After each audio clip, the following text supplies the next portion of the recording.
എന്നെ പൂട്ടിക്കുമെന്ന് പറഞ്ഞ റമളാൻ ആകുമ്പോഴത്തേക്ക് വയറ് പൊട്ടി ക്യാൻസർ.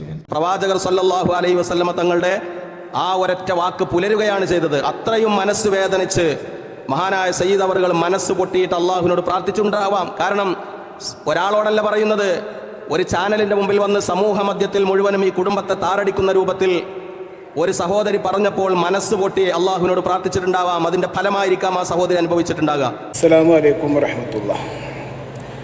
നമ്മളൊരിക്കലും ഒരു വിവരക്കേടിന് ഒരിക്കലും ന്യായീകരിക്കാൻ പാടുള്ളതല്ല.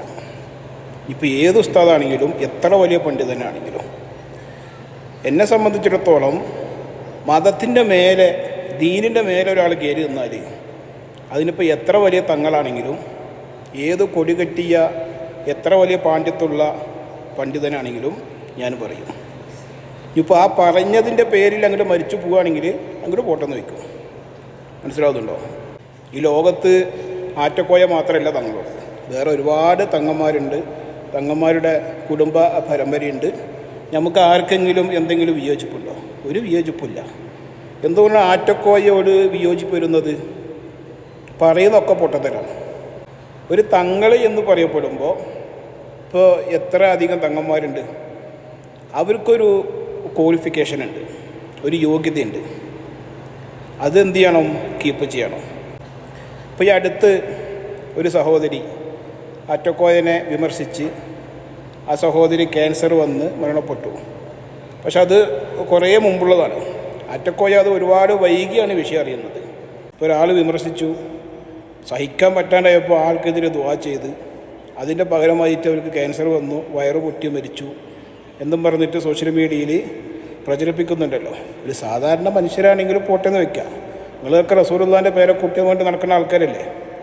ആ വ്യക്തിനെ ന്യായീകരിച്ചിട്ടുള്ള പുസ്തകം വന്നിട്ടുള്ളത്. അങ്ങനെ പറയാൻ പാടുണ്ടോ? ആ സ്റ്റേറ്റ്മെൻറ്റ് തന്നെ തെറ്റാണ്. അപ്പം അങ്ങനെയാണെങ്കിൽ ഇപ്പോൾ റസൂലുള്ള വിമർശിക്കപ്പെട്ടിട്ടുണ്ട്, ആക്രമിക്കപ്പെട്ടിട്ടുണ്ട്, എന്തെല്ലാം പ്രയാസങ്ങൾ നേരിട്ടിട്ടുണ്ട്. നിബിതങ്ങൾ ആരെയെങ്കിലും ശപിച്ചിട്ടുണ്ടോ? ശാപവാക്ക് ഉന്നയിച്ചിട്ടുണ്ടോ? ഇപ്പോൾ ഒരാളങ്ങോട്ട് വിമർശിച്ചു എന്ന് കരുതിയാൽ അങ്ങനെ അങ്ങോട്ട് ശപിക്കുക, സങ്കടപ്പെട്ട് ചിലപ്പോൾ പറഞ്ഞു പോയിട്ടുണ്ടായിരിക്കുക, അങ്ങനെ പറയാം. ഇത് ആറ്റക്കോയക്കും ഈ ആറ്റക്കോയനെ ന്യായീകരിച്ച ഉസ്താദിനും മറ്റുള്ള ആളുകൾക്കും, എൻ്റെ പ്രിയപ്പെട്ട ഉമ്മമാർ, ഉപ്പമാർ, സഹോദരിമാർ, കുടുംബത്തിലൊക്കെ എന്തെങ്കിലുമൊക്കെ പ്രശ്നങ്ങൾ വരുമ്പോൾ എന്ത് പ്രശ്നം വന്നാലും എന്ത് ചെയ്യാൻ പാടില്ല? അപ്പോൾ നശിച്ചു പോട്ടെ, അങ്ങനായി പോട്ടെ, ഇങ്ങനായി പോട്ടെ പറയാൻ പാടുള്ളതില്ല, ഒരിക്കലും പറയാൻ പാടുള്ളതല്ല. എത്ര വലിയ ദ്രോഹം നേരിട്ടിട്ടുണ്ടെങ്കിലും ആ ദ്രോഹിച്ച വ്യക്തിക്കെതിരെ ശാപവാക്ക് എന്ത് ചെയ്യാൻ പാടില്ല? ഉന്നയിക്കാൻ പാടില്ല. അത് തവക്കലല്ല, റബ്ബിനെ ഏൽപ്പിക്കുക. പിന്നെ ആറ്റക്കോയ കുറേ നല്ല കാര്യങ്ങളൊക്കെ ചെയ്യുന്നുണ്ട്, നമ്മളില്ലെന്ന് പറയുന്നില്ല. കുറേ എത്തിമക്കളെ സഹായിക്കുന്നുണ്ട്, കുറേ പാവപ്പെട്ടവർക്ക് വീട് വെച്ച് കൊടുക്കുന്നുണ്ട്. ഒരു സമ്മേളനം വെച്ചത്ര ആളുണ്ടാകും. ഇന്നലൊക്കെ ഇവിടെ തല്ല ടോക്കന്, ഒരാൾ 2000 ഉറുപ്പിക ചോദിക്കുന്ന ടോക്കന് ഞാൻ തരാം, എനിക്ക് ടോക്കൻ തങ്ങളെ കണ്ടാൽ മതി. എങ്കിൽ അള്ളാഹു ഇവിടെ വരുന്നവർക്ക് സന്തോഷം തരട്ടെ. ഞാൻ വലിയ സന്തോഷവാനാട്ടോ. അള്ളാഹു എനിക്ക് തന്ന ന്യായമത്ത് ഒരാൾക്കൊന്നും കൊടുത്തിട്ടുണ്ടാവില്ല. എനിക്ക് തന്ന റബ്ബ് എനിക്ക് തന്ന ന്യായമത്ത് ഒരു മഹലൂക്കിനുള്ള കൊടുത്തു, അത്രയ്ക്ക് പ്രതിഫല. ഞാനിങ്ങനെ ചിന്തിക്ക, പഠിച്ചോനെ എന്തൊരു ന്യായമത്ത്. ഇന്ന് നിങ്ങൾ എത്ര പവന്റെ സ്വർണ്ണ കിട്ടി? ഇന്നൊക്കെ എത്ര പവനാ അവിടെ കിട്ടി? ഒന്ന് ആലോചിച്ചു. എന്ന് കരുതിയിട്ട് ദീനിൻ്റെ മേലെ കയറി നിൽക്കാന്ന, അങ്ങനെ കയറി നിന്നാൽ അതിനെ ന്യായീകരിക്കാന്ന. ഈ അറിവില്ലായ്മ, വിവരക്കേട്, ബുദ്ധിയില്ലായ്മ അതൊരു തെറ്റ കുറ്റമൊന്നുമല്ല. പക്ഷെ എന്ത് ചെയ്യരുത്? കൊണ്ടു നടക്കരുത്. അങ്ങനെ കൊണ്ടു നടക്കുമ്പോൾ അതിനെ ന്യായീകരണവുമായിട്ട് ഒരാളും വരരുത്. അത് പണ്ഡിതനല്ല, ഇനിയിപ്പോൾ ഏത് പാണ്ഡിത്യമുള്ളവൻ്റെ വല്യപ്പയാണെങ്കിലും വരരുത്. മനസ്സിലാവുന്നുണ്ടോ? അല്ലാഹു തആല സൽബുദ്ധി തരട്ടെ. ബഹുമാനപ്പെട്ട ഉസ്താദ്, നിങ്ങൾ അദ്ദേഹത്തെ ന്യായീകരിക്കല്ല വേണ്ടത്. അദ്ദേഹത്തിന് എന്ത് ചെയ്യണം? പറഞ്ഞു കൊടുക്കണം, തിരുത്തി കൊടുക്കണം. മജ്ലിസ് നടത്തിക്കോട്ടെ, സ്വലാത്ത് ചൊല്ലൽ, സ്വലാത്ത് ചെല്ലിപ്പിക്കലൊക്കെ നല്ലത് തന്നെയാണ്. പക്ഷെ അതിൻ്റെ മറവിൽ ഈ ദീനിൻ്റെ മേലെ കയറി നിന്നിട്ട് എന്ത് തോന്നിയ വാസമാകുക എന്നൊരു ധാരണയുണ്ടല്ലോ. അത് ആര് ചെയ്താലും ആര് ന്യായീകരിച്ചാലും അതെന്ത് ചെയ്യും? പറയുക തന്നെ ചെയ്യും. ഇപ്പം അതിൻ്റെ പേരിൽ അങ്ങോട്ട് മരിച്ചു പോവുകയാണെങ്കിൽ അങ്ങോട്ട് ഫോട്ടോമ വെക്കും. മനസ്സിലാവുന്നുണ്ടോ? ഈ ചില സമയത്ത് ഈ ദീന് തലയ്ക്ക് പിടിച്ചാൽ ഭയങ്കര ആപത്താണ്.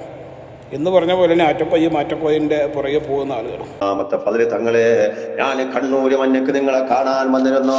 കുഞ്ഞുമോന് റബ്ബേ ഗൾഫിൽ നിന്ന് തനാസിൽ മാറിയിട്ട് അറബി വേറെ ജോലി കൊടുക്കായിട്ട് വളരെ പ്രയാസമായിരുന്നു. പാസ്പോർട്ട് പിടിച്ചടക്കി വളരെ ബുദ്ധിമുട്ടിലായിരുന്നു. തങ്ങളുടെ മജ്ലിസ് കാണാൻ തുടങ്ങി. അൽഹംദുലില്ലാഹ് ഇവിടുത്തെ ഫദ്ലുകൾ കണ്ടപ്പോൾ അങ്ങോട്ട് വരണമെന്ന് തോന്നി. അൽഹംദുലില്ലാഹ് അഹ്ലു ബൈത്തിന്റെ നാവിൽ നിന്നും കിട്ടിയ ഞാൻ അവിടുന്ന് പറഞ്ഞത് ഞാൻ സ്വീകരിച്ചു. അതുപോലെ തന്നെ ചെയ്തപ്പോൾ അൽഹംദുലില്ലാഹ് എൻ്റെ പൊന്നുമോന് ആ തനാസിൽ മാറ്റിക്കൊടുത്തു. വേറെ കടയിൽ ജോലി കൊടുത്തിട്ടുണ്ട് അല്ലാഹു. ഈ വീഡിയോസ് കണ്ടില്ലേ? കണ്ണൂരിരിക്കുമ്പോൾ ഒരു സഹോദരൻ കാണാൻ വന്നു. അദ്ദേഹത്തിൻ്റെ പൊന്നുമോന് പിന്നെ കഫാല മാറിക്കൊടുക്കാതെ പാസ്പോർട്ട് പിടിച്ചു വെച്ച് അങ്ങനെ കുറേ പ്രയാസപ്പെട്ടു. ഒരു ഫദ്ല് പറയണം. അറ്റക്കോയൻ്റെ അനിയനോട് പറയാനുള്ളത്, നിങ്ങളൊക്കെ തൊപ്പിയും കുപ്പായി ഇട്ടിട്ട് വരുന്നതിൻ്റെ എത്രയോ കാലങ്ങൾക്ക് മുമ്പ് സൗദി ഏത് ഗൾഫ് രാജ്യമായാലും ആ രാജ്യത്തിൻ്റെ നിയമമാണ് എന്ത്? ഒരു വ്യക്തിയുടെ പാസ്പോർട്ട് അത് സ്പോൺസർ പിടിച്ചു വയ്ക്കാൻ പാടില്ല എന്നുള്ളത്. ഒരു പരാതി എവിടെയെങ്കിലും കൊടുത്താലും എന്താവും? ഈ പിടിച്ചു വെച്ചവൻ്റെ പണിയും പോവും തുണിയും പോവും ഒക്കെ പോവും. അതാണ് ഇവിടുത്തെ നിയമം. ആ നിയമമുള്ള ഈ ഗൾഫ് എൻട്രിനെ സംബന്ധിച്ച് നിങ്ങൾ ഫദ്ല് വിളിച്ച് പറയുക, കറാമത്ത് വിളിച്ച് പറയുക. പാസ്പോർട്ട് പിടിച്ചു വെച്ചു, പ്രയാസപ്പെടുത്തി, നിങ്ങളുടെ മജ്ലിസിൽ വന്നു, പാസ്പോർട്ട് തിരിച്ചു കൊടുത്തു, ജോലി അവിടെ കൊടുത്തു ഇവിടെ കൊടുത്തു. എൻ്റെ പൊന്നു സഹോദര, വിദേശത്ത് ഇഷ്ടംപോലെ പ്രവാസികളുണ്ട്, ഒക്കെ പ്രയാസത്തിലാണ്. അതൊക്കെ തവക്കലാക്കിയിട്ടാണ് എല്ലാവരും മുന്നോട്ട് പോകുന്നത്. മനസ്സിലാവുന്നുണ്ടോ?